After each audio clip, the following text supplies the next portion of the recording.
What is up, Killerkev here today, back with a brand new episode of 5 new console mods to hit the Bethesda on our website this week. This is going to be episode 608 within my series, but without further ado guys, let's just jump straight into the video. Molag Bal MPC coming in at 54.1 kilobytes of a download. This mod is really interesting and cool to exclusively at the moment on the PlayStation 4, a very cool and diverse mod too to be added within the game. You'll find this iconic, scary NPC found at the Guardian Stones right next to Riverwood, southwest to be precise. He's pretty much a retextured vampire lord with horns, giving the character a demonic voice too to make him a little bit more immersive within the game. If you can defeat this particular beast within the game, you can actually summon him and conjure him yourself via a spell tomb, looting off of his dead corpse if you do manage to kill him. A very useful follower, if not sort of companion maybe added into the game. Extremely powerful and an absolute pain in the butt to kill, but once upon killing, it's definitely worth it. Playable Fiera Bloodmeth preset coming in 83.1 kilobytes of a download adds the Fiera Bloodmeth as the last Nord preset for the females.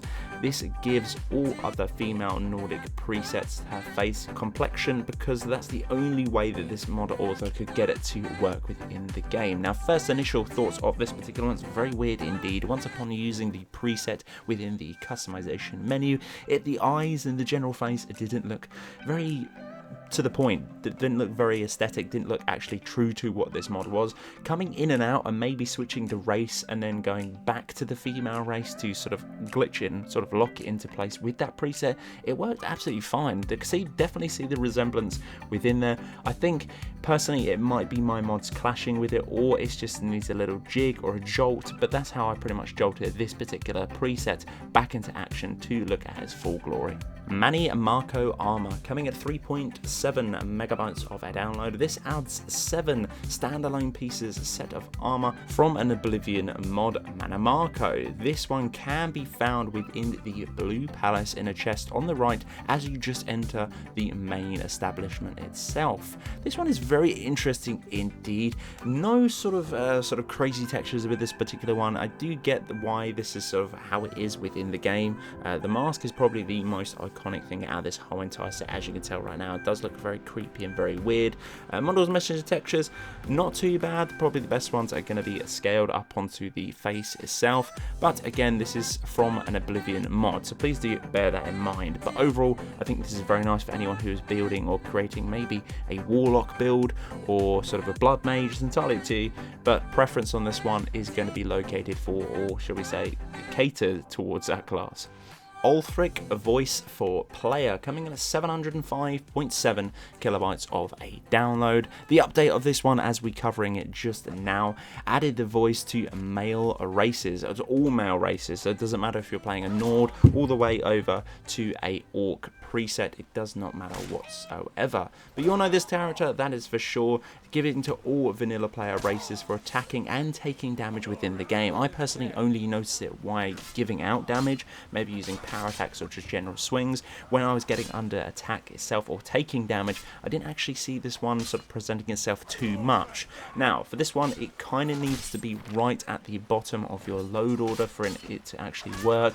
If it's penultimate, second from last from your load order, I don't think it's actually going to work. This took me a little bit of time to actually realise that. Once upon placing it at the bottom of the load order, firing the game back up, it instantly worked. There's a few out there on the Bethesda website this week to do with player voices, so if Ulfric is not going to be one for you, there are many others to choose from.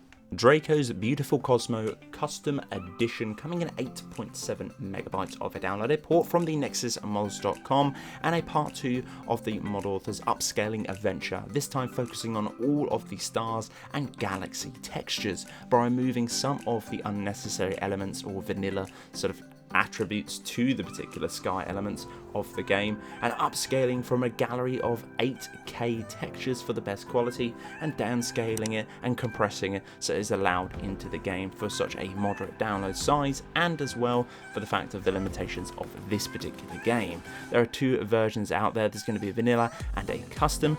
The vanilla is the same as the vanilla, but the quality is going to be slightly better, and the custom edition has been sort of added with the mod author's personal touches. Part 3 is on the way, and we will be covering that on the channel hopefully, but this one is very nice indeed.